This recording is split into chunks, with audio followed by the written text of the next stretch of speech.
Hello everyone, আসসালামু আলাইকুম। Welcome to my new video. আজ এই ভিডিওতে আমি তোমাদের সাথে শেয়ার করব আমার মেসের দুপুরের খাবার।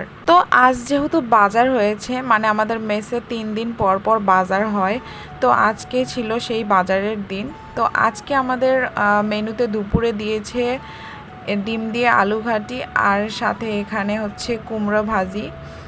আর এই ডিম দিয়ে আলুর ডালটাও প্রচণ্ড পাতলা হয়।